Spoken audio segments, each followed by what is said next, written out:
Welcome, friend. I am Merritt Ansa, your dream coach and host of the Devoted Dreamers podcast. And I believe God has an unfolding plan for your life, a God-shaped dream just for you. But there are mountains to climb between you and that dream, like fear, comparison, imposter syndrome, and what if I mess this up? Or maybe the next right step is just evading you, or you're constantly feeling overwhelmed or stuck. I promise you are not alone. And that's why I'm here, to bring you stories from sisters in Christ who have been there and have made it out on the other end. Stick around and you'll find a new episode every Wednesday morning and once a month a solo where I will coach you through the stages of following our God-shaped dreams and provide fuel for the fire that's already burning in your heart. If you're ready to find some real traction for your dream instead of sitting on the sidelines, subscribe to the show and then meet me back here every week for transformational tools to help you release the lies so you can freely show up in the world with your gifts, leaning on God in your weaknesses, and serving His kingdom with the dream He's given you. Hello, dreamer. This is episode 221. I'm so glad you're here today. Before we get into the interview, I realize you might be in one of two places with your dream. First, you already know the general concept of your God-shaped dream, but you haven't begun taking steps yet. Or second, you're pretty clear on what your dream is, but you currently feel stuck or stalled out.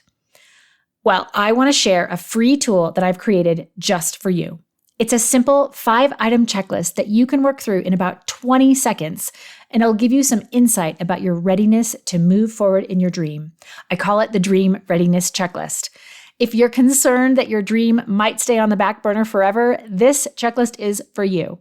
It's going to help you determine where the barriers are, and it'll show you how to move past them. I'm including some additional resources you can use after you've finished the checklist, and those will give you a little kick in the pants to get moving.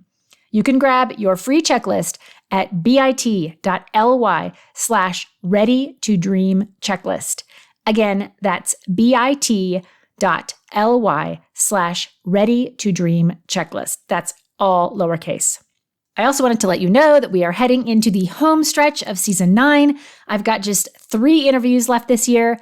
Don't worry, I am already planning to return with season 10 in mid-January with more great content like solo episodes targeted at your specific needs and interviews with your fellow dreamers for inspiration that if they can do it, you can do it too.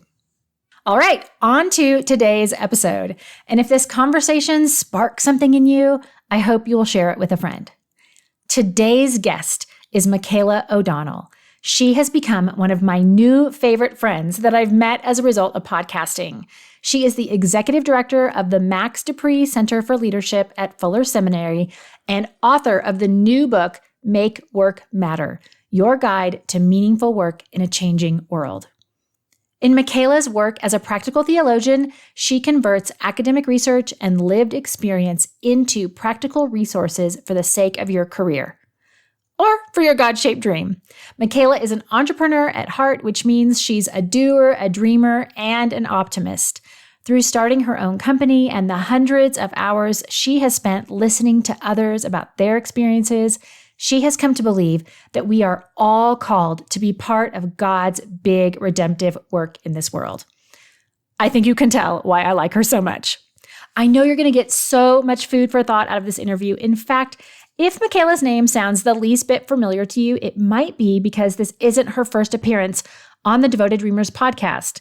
She was my guest earlier this year in season 8, sharing her story of coming to her God-shaped dream, and I wanted to bring her back as her book was making it out into the world so she could talk about the big questions it addresses regarding how we think about and pursue meaningful work in the world.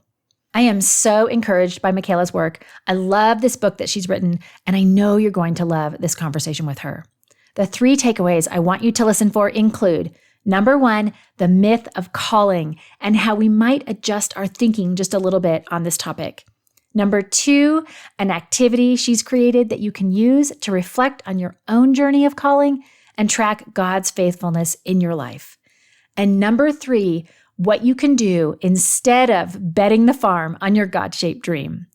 Thank you again so much for being here and for listening today. And now it is my privilege to bring you this conversation with Michaela O'Donnell. Devoted Dreamers, welcome to the podcast. And this is going to be a really fun follow-up conversation today with Michaela O'Donnell. I talked to her back in March of 2021. So I will link that fun episode in the show notes as well if you haven't heard that one. But Michaela is here to talk today about her new book, Make Work Matter. And I am a couple chapters into this one and wishing I had much more time to dig into this. But we're going to get to do that on this conversation today and let y'all in on this book that just came out this week. Michaela, welcome back to Devoted Dreamers. Thank you, Merritt. It's so good to be with you. You're such a treat. Thanks for having me back. Oh my gosh, I do. We were just talking about how long ago March feels like. But I remember that conversation of being like, oh, I wish I could talk to you like once a month because there's just some richness in the things that you are working on and studying. So you're like a soul sister to me. Yeah, the feeling is absolutely mutual. You're doing great work and I'm one of your number one fans. Oh, thank you. Let's talk about Make Work Matter. So obviously, as an author, you've been working on this one for a while, and it's probably shaped a lot of what you've been doing lately. But tell us about the book and who it is for. Yeah, thanks. So Make Work Matter, the subtitle is Your Guide to Meaningful Work in a Changing World. And that's kind of it right there. The idea that, actually I used to walk into a room a couple years ago and I'd sort of do this big thing. And I would say something like, the world of work has changed dramatically in the last decade. And people would be like, oh, they'd sort of like sigh deeply and be like, yeah. Meredith, if I walked in and told somebody today that the world of work had changed dramatically, they'd be like, are you like human? Are you living? Have you been living under a rock? Of course it has. And right. So that change, like we just feel it. We carry it in our shoulders. We, it's in some of our jaws. It's in the way we don't breathe or breathe. And so that's kind of the context that this is all set in. It's like, yeah, this is where we're at. This is what it's going to be like going forward. And what does it mean to work in this age? And what does it mean to pursue work that matters, that makes a difference, that feels like it's participating with God's work? And those are some big questions. The book is, partly some research, a lot of kind of my own story. I tell people it's the wisdom I wish I had 15 years ago when I was starting out. So there's a lot of hard-earned wisdom in there. And then just a bunch of interesting stories from different people. And I really feel like people have said, this feels like a guidebook. This feels really practical. Like I can sink my teeth into it. And so that's the hope, that it's actually helpful for people asking those big vocational questions. I totally agree with that. I feel like every time I read you launching into a story of somebody's experience, I get to take a little bit of a deeper breath. Like, oh yeah, okay, we are in a place where there are a lot of moving parts. There's not a lot of certainty. And I just related so many of my when I was in jobs, like what that work experience was like and how like kind of dissatisfying it can be when we go into the work world from college and we think it's going to be this like magnificent, glorious thing. And then it's actually hard and can be mundane. And we're always just kind of trying to find our way. But yeah, I felt connected to the stories that you share in there. And I like that you called it a guidebook because what I didn't expect was like, okay, now I need to pull out a journal and kind of process through some of this stuff because you ask us to do that in the book. And I think it's really helpful to kind of put some of this into our own realities and our own stories and ask ourselves some of these questions instead of just observing other people asking them. Yeah, that's really good. I mean, a couple of things there. One, why do we some of us feel like we fall off a cliff and never can make our way back up, right? Well, I mean, think about the question we ask little kids. I've got a kindergartner now, and I love the school she's at. They're great people. And I just know within the next 6 months, they're going to ask the question, what do you want to be when you grow up? Right. We get this question from a young age that really does spark our imagination and is meant to be hopeful and helpful. And at the same time is sort of layering levels of pressure about the integration of our identity and the work we do. Now, the story that we get about work from the Bible is actually a really hopeful one. God worked, God made the world, God created, and God rested. And that all happened before, humans sort of go astray. And so we know that like work is good fundamentally. So it's not that I want to say, okay, hey, let's separate our identity from that work that we're doing, but just let's take away some of that pressure, because otherwise what ends up happening is we feel like we dropped off a cliff and we've got all these unmet expectations and longings that we're not in touch with. And to your point about reflection, there's a bunch of exercises in the book. And there is one at the end of chapter 1 that I think literally, Mara, what's in the book is probably version 35 of it. Like I just kept testing it with people, kept trying it in workshops. And eventually, here's like when I knew it was good to go. When people, I had them do it, I would just watch them, and people would say, like something just happened inside of me when I did that. I just got in touch with something I didn't know was there. And we've got a lot like locked up. We've got a lot locked up as people in general, right? But going all the way back to that, probably, and I'm not a psychologist, but all the way back to that sense of self, of who do we want to be when we grow up, and that journey we go on through education, and then this locked up sense that then in order to really, in some ways, get going on that in a new, fresh way now, we've actually got to start with unlocking all of that. So the reflection, the journaling, the prompting is exactly, I think, what we need to be doing. And it is. It's other people's stories. It's knowing we're not alone that often ushers us into those spaces. So I'm glad you're getting a journal and a pen. That's exactly what you should be doing. And it's hard work. It is but it's hard. Important work. Yeah. I think what you said right there is key. It's hard work. And it's important work. And, like in the workshops I lead and in this book, people will be like, why are you making me do all this? And like, I just want to figure out, what I'm supposed to be doing for my job. I'm like, well, the internal work that you do is connected to the external work you put your hands and heart and head to. And so you've got to do that hard work in order to unlock increasing levels of clarity about that external work, whether it's paid or unpaid. Yeah. And I think all of that right there is why I wanted to have this conversation today, for the listener out there who's considering a dream or a calling or whatever term you would put on that. And like, how do I do something meaningful with what God's given me? And sometimes the answers that come are either like a feeling of stuckness or a sense of like, that is so much bigger than anything I feel capable of. And so you talk about calling in the book. And I think I feel cautious to use that word on the podcast a lot, because I'm like, I'm not God, so let's let him be over that topic. But I'd love to hear you talk about that a little bit, about how we think about calling and maybe kind of some misperceptions about that in our modern day. Yeah, that's a great question. I mean, even before I jump into that, I think, the reason why I like your podcast so much is I think the recent stats, I've seen upwards of almost 50%. 50% of people are considering quitting their job and doing something else.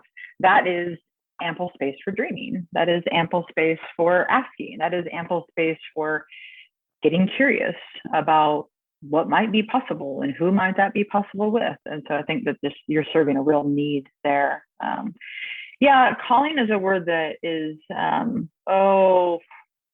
let me put it nicely, can mean a lot of different things to a lot of people, right? And it's like, okay, so what do we mean by that? How do we not over spiritualize that? I mean, the very first thing I do actually in the book is I take on some common myths, like, and these are like, okay, these are things that are often, this is sort of the working script that's out there that maybe isn't as complete as it might need to be. And one of those myths is that my calling is my job. Like, right there. Like my calling is my job, right? I teach as part of what I do at Fuller Seminary at the Dupree Center. And I'll ask students on the first day of class a lot of times, what's a calling? And eventually, we're getting to basically the idea, and these are good people, good, smart, reflective people who come to, commit their lives and study scripture and so on and so forth. And eventually we get to something like the job that God wants me to do. And like calling is just like that. We'll get to that in a second, but that's just one of the big myths we carry around. Another myth I think is that I'm called to one special thing. There's two words in there that are important: one and special. I think the idea that we're called to one thing is just very limiting and kind of circles us back to the job stuff. Again, calling is not all about job. One special thing, I think this is more on the rise in the last couple of decades than it has been in other times. There is a sense of individualism and wanting to have a special calling from God. And honestly, Mara, there's some privilege there. And to even have the calling conversation is a pretty privileged one if you're not talking about neighbor and talking about justice and talking about wholeness and things like that. So I like to think about calling kind of actually like a set of nesting dolls. So picture like the innermost doll is just like that core one that's in there that you actually don't see when you first look at the set. And that call is simply the call to belong to God by believing in Jesus, right? That's sort of Christianity 101, but that actually that is calling at its most core. And then you start to build on layers. And I've heard different people talk about this in different ways, but I would then build on the next layer of our call, again, collectively, all of us, to participate in God's mission of redemption. So if we believe God's at work, then our sort of job is to figure out how to engage with that. But that doesn't always play out in our roles that we have. That might play out in how you talk to your neighbor when you're walking down the street, or it might play out in how you talk to your colleague. Who knows?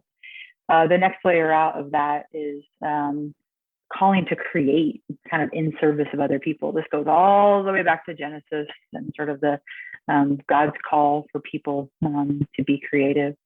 And then the last one, the doll that we actually see when we hold the nesting dolls in our hand, is the call to all the particulars.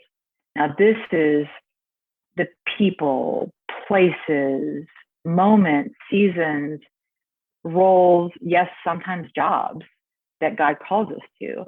But when those particulars happen, and they happen in lots of ways, in lots of moments throughout our lives, all those other ones are nested in set.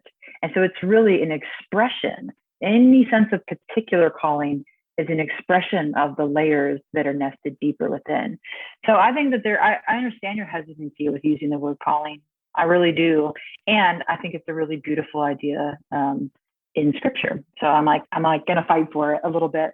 But certainly I'm with you that our model of it, our mental model of it, would be helped by expanding it just a bit. Yeah, and I love that nesting doll metaphor. That's really helpful to kind of see that it is all these layers of things, and it can change over time, right? Like the manifestation of it can change.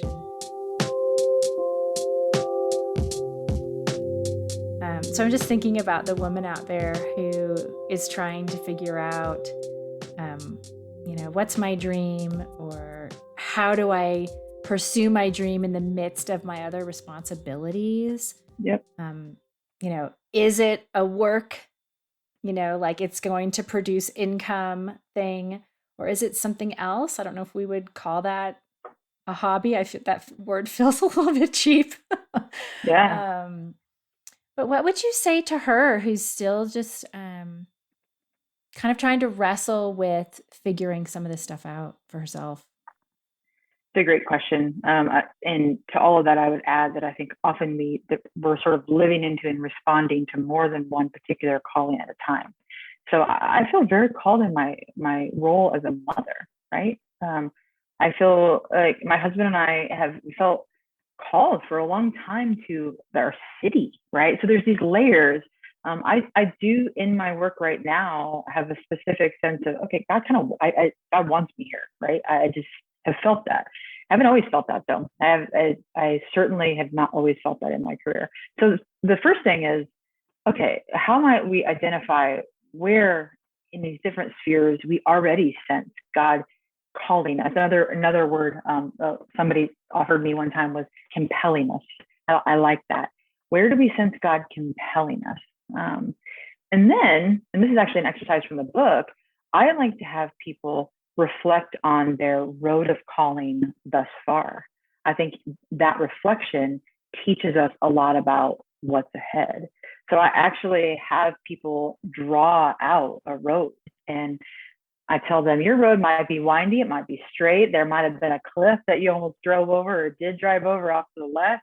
You might have a city road or a country road. Just draw your road. And then we go through an exercise where then we put in different things that represent different key periods of us feeling compelled by God to do different things. And in challenging seasons, I say add boulders or one of those roadblock signs. And times when you felt like it was all kind of flowing, put a waterfall on the side of the road. And there's something really beautiful about visualizing where we've been so far, because I think in some ways we're able to track God's faithfulness. And we're like, oh, and we can start to track patterns. Like, oh, wow, I kind of, this person keeps showing up, or, oh, this, there's a theme, or I always get boulders when I have to take on a new responsibility. So that's the first thing that I would say, reflect on what's been. And then the other thing that's coming to mind is just the idea of risk and testing. So when it comes to calling, in my own life, I'll speak personally here, it's rarely ever worked that God has spoken to me and said, Michaela, I'm going to call you to do X, Y, and Z. That's not how I've sensed God's compelling. Instead, it's been through testing things just a little bit, trying to poke at doors, trying to try ideas on for size. And the more that they kind of all fall flat on their face, and nobody wants to talk to me about it or do it, or it's not making any money or what it is, I have to ask some questions. Okay, what's going on here? And then other times there's a path that starts to emerge where I didn't anticipate it. This actually happened when I started my own business, Merit. I thought we would start our Long Winter Media. It's a company I've run. I mostly do it kind of honestly on the side now. My husband runs it. We've been in business for 10 years. When we first started it, I thought it would be a part-time side gig type thing. And quickly, I was like, there's a need here. Now, did I ever imagine myself a video producer? No. Did I ever imagine myself somebody who would help companies with their branding strategy? No. But I kind of we walked step by step. And along the way, I was surprised. Whoa, I really like this. Whoa, some of the things that I thought I'd be pointing at X are actually really great to point at Y. So there's a bit of a next doable risk and testing along the way strategy that becomes part of listening. And I'll add one more thing in there. There's a story in 1 Samuel where Samuel and Eli are sleeping at night, and Samuel wakes up and he hears Eli calling for him. He runs over by his seat and he's like, "Hey, what is it? What do you need?" He's like, "I didn't call you. Go back to bed." He goes back to bed. And hears his name again. So he runs over there and he's like, "Hey, what do you need? I'm here. What do you need?" He's like, "I didn't call you. Go back to bed." And then I think it's on the third time, maybe it's the second, I don't know, one of those times, Eli says, "Oh, that's the voice of God." Like, oh, and here, let me kind of help you learn how to hear that voice. And so there's this real aspect of surrounding ourselves with people who can help us sense that compelling. We can't do that by ourselves. It's a lot of pressure. That's a lot of work. And how are we going to know? And I think that's actually one of the other myths of vocation, is that we got to do it all by ourselves. Right. So kind of a deeper sense of calling, recognizing and reflecting on where we've already been, doing sort of testing, and then inviting other people to help us listen along the way. Mm-hmm. And I love the phrase that you said, the next doable risk.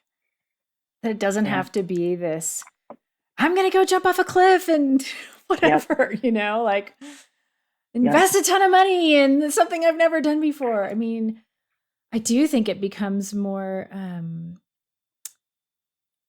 doable Yep. if it's a little bit at a time. Yeah. Yeah, I'm from Nebraska, and so we have all these farm idioms, which I didn't realize until I got married. And my husband's like, "You speak in farm idioms a lot." I'm like, "I'm a city girl." And he's like, "You speak in farm idioms a lot." So here's a farm idiom. In Nebraska, we talk about certain kind of risk as being bet the farm kind of risk. That's like you're going all in, just like you said, jumping off a cliff. I like to encourage people to basically go for the opposite. And I get very specific. Like, what is something you can actually do with the resources you already have? So you don't need any more resources to take the next risk. And what is something you can do in the next 7 days? The next 7 days. And that usually brings the risk all the way back to something that is in fact doable. And then you either doesn't go very well and you learn from that, right? Or it goes better than you expected and you build on that. So just bringing it all the way back from bet the farm to what's something I can do with the resources I already have and what's something I can do in the next 7 days. That's super helpful. That's really helpful. And far more practical. Yeah.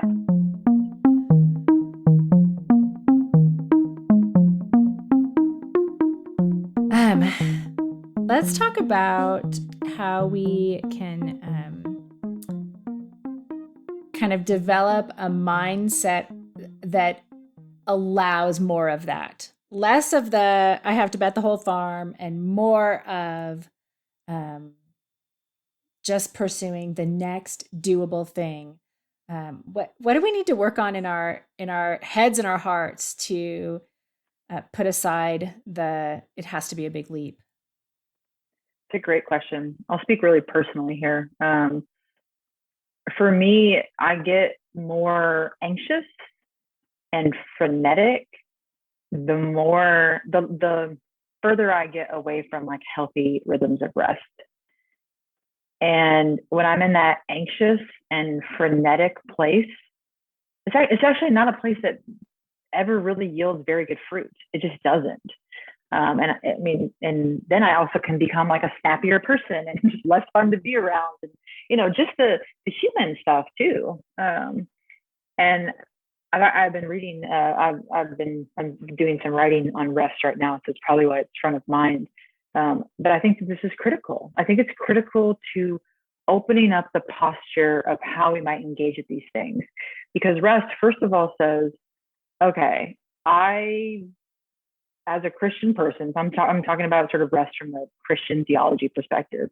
As a Christian person, I acknowledge that God is in charge and not me. Right there. That's actually really hard for me, Merritt, because I like to be in charge. I like to go. I like to make things happen. But God didn't even do that. God rested, right? You got the story in Genesis, and God made the earth, and then God sat and enjoyed like what had been made. And I think we're missing that, like because when you rest, when you focus on God, you also look back on what's been done. And I think one of the big elements in being able to risk and go forward and build on is actually celebrate what's happened. And that's part reflection, right? And I think that rest makes space both actually in a time way, but also just in a mental and emotional way. Rest makes space for reflection and makes space to celebrate what's been done, which recenters. It just recenters. And therefore, when we get going, let's say it's on a Wednesday morning, and we get going, and we do so from a place having centered on rest, there's a really different kind of energy that comes out of us than one that isn't in rest and is that kind of frenetic, anxious. One of my favorite theologians, his name's Walter Brueggemann, and he talks about rest as resistance, actually. Rest as resistance to anxiety, to multitasking, to exclusion. And actually, there's one of my favorite Instagram accounts, the Nap Ministry, talks about rest and sort of resisting the unhelpful parts about capitalism. Because we can just be given the message that we're machines all the time, right? And when you're operating from that mindset, which I think happens quicker than we know it and easier than we know it, and we're feeling alone, maybe we're trying to do our thing, pursue our dream on our own, it goes there fast. So I think rhythms of rest and what exactly we do during that rest look really different for people. And it's really challenging in certain seasons, right? I'm a mother of 2 young children. And I'm like, even when I'm not getting paid to work, I'm like still on full time. Like, what does rest look like? I mean, I don't know that I have all the answers to that question, but it's certainly the right one, certainly the right one to pursue. So how do we make space to become more reflective, to think about things these ways, to even hear from God in more clear ways? I think it has a lot to do with rest, Merritt. Yeah, I think you're right. And I feel like for some reason, just in this last half of 2021, that theme keeps coming up for me. It's probably not just me. I think we're all just exhausted and worn out. And, the hustling has not paid off. So let's try something else. Well, and the hustling, I mean, it just promotes this, you've got to do it all. I think that would be under myth of vocation. And, it's like you got to build, it's like people who have dreams. It's like, well, the checklist is, do you have a platform? Are you savvy on your email? It's like this very interesting list of prerequisites. And I think there's something that I think we need to have some honest and serious conversations about that. And how do we lean into and leverage the wisdom of collectiveness to be able to not have to do that quite in the same way. I mean, a really off the top idea. I'm like, well, what would it look like to merge your email list with 4 other people, and like do it 25% of the time? Like, could there be a profitable? Could you all row in the same direction? I don't know. Maybe what I've just said is literally impossible, and the person listening is telling me the 75 reasons why. But I think we need to start asking some of those questions of, is the way that we're all doing it right now in a social media powered world, is this the way going forward? Or is it too exhausting for the human soul? I think that's a great question. Have you figured out any ways to live that out? Like combining your email list with anybody else's, or just collaborating? I mean, what do you think that would look like for your work? Yeah, I have something kind of simple, but that's actually been pretty profound. And that is, and part of it is like ego checking, right? And part of it's just my own vulnerability. I got a lot of my own stuff in here, so I'll be honest about that. But it's converting in my mind the move from, I see my role and the difference between me and them as my competitor, to like, I am their champion, I'm their cheerleader. No matter what they give back to me, like I'm gonna cheerlead and champion people who I think are doing good work, right? So I mean that includes you, Mary. I'm like, you're doing really good work, so I'm gonna cheerlead you, I'm gonna champion you. You're speaking at something, I'm gonna, just feed into you, right? And in that, it's not become just one more thing I have to do. It's become something that's given back quite a bit to me. Number one, in my centering of I am the only person doing things. But number two, I have in return, surprisingly, actually received a lot of cheerleaders and champions. And so then there's this mutual theme that's happening. And maybe it's, you got a book coming out, or you got a new podcast, and you're like, maybe it's as simple as cross promotion, or it's the email that you get in your inbox. It's like, hey, I listened to that. That was really good, but keep going. And that stuff's a big deal when you're first starting out, when you're navigating the unknown, when you're going after your dream. So that, and I used to have a harder time with that. I'd be like, look, she's further than me. I want to be doing that. Gosh, how do I do that? And I'd have all those things that would come up. And I kid you not, those things either fell by the wayside as so important to me, or in their own different forms started kind of happening when I stopped focusing on myself all the time. That's probably something I should unpack more, because I'm like, and there's probably different tangible ways that comes out. And I don't know that I'm being as practical as maybe we would want, but I think it's a starting point. Well, and I think what you're talking about is cultivating just a heart of generosity over a heart of comparison or competitiveness, where that social media world you're talking about, like it's almost designed for us to feel inadequate as soon as we see somebody doing something that we wish we were doing, or they're doing it better than we are, whatever. Where instead of, I mean, who knows what Mark Zuckerberg's thinking about anything, but Who knows? instead of perpetuating that, I love what you said about how championing and cheerleading someone else has brought more of that to you. And not that you did it for that reason, but what a gift that there is reward in having a pure heart of just like, I just want to support that person. And you don't do it because it's going to come back around, but it does often. And it's way more fun than comparison. It is way and more that fun. bitterness. Yeah. Yeah. I think, joy is the word I would use. So quite literally, I know in a couple of weeks, you're going to be at the Denver Women Work and Calling event. And I remember when I first saw the email and I saw your face on there, my feeling was joy. I'm like, yes, like that's awesome. And so celebrating each other, championing each other in our work, not only makes certain things easier, potentially combining resources, it helps us operate from a place of joy. Because then that joy I had probably took me into the next task I did, right? I'm like, that's awesome. And then I went and did whatever else I was doing, but I had some joy that I didn't have before. And I think so cultivating a heart of truly championing people has sparked more moments of joy than I would have ever expected. And that really does yield a lot of fruit. I feel like that's a great takeaway from this conversation. It doesn't cost us anything to do that.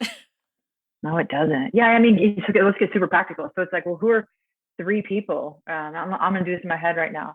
Who are 3 people that I'm like, they're doing awesome work and I love it. And I just want them, like, what can I do? Can I send them a note? Can I email them? Not like, hey, can we do this thing together?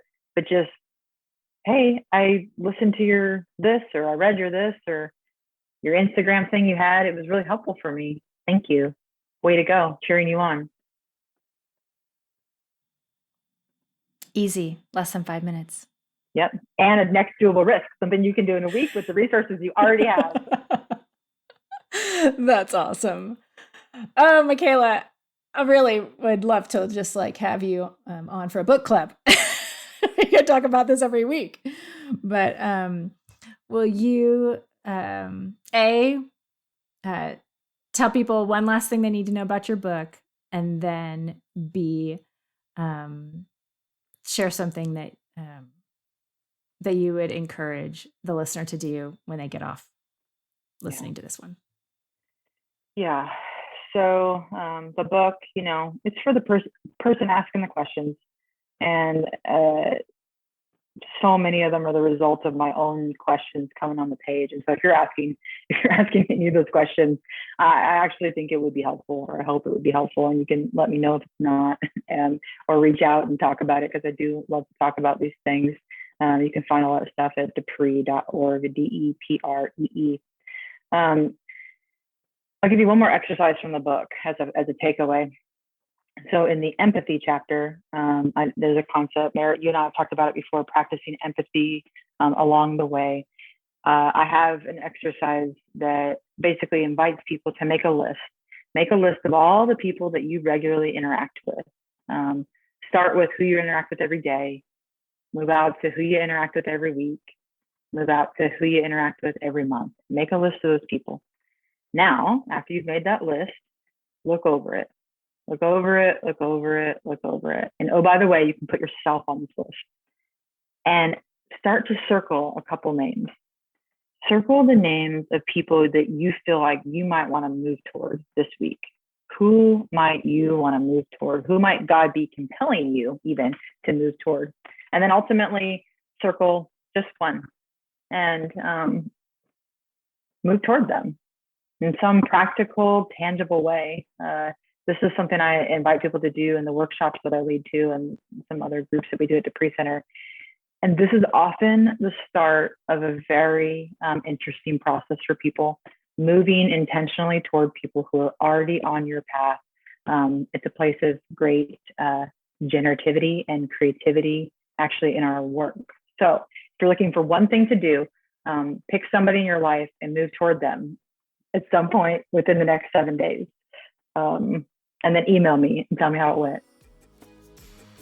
Awesome. I'll put your email in the show notes. Please, Thanks, Michaela. Yes. This was really fun. I appreciate you being here. I'm so honored you listened to this episode today, but don't let the conversation end here. If you have a thought, a question, a comment, or even a topic you want to explore further, let's connect over in the Devoted Dreamers Facebook group. We are building an encouraging community of like-minded women because we were never meant to do this alone. You can find the group at bit.ly/dreamergroup.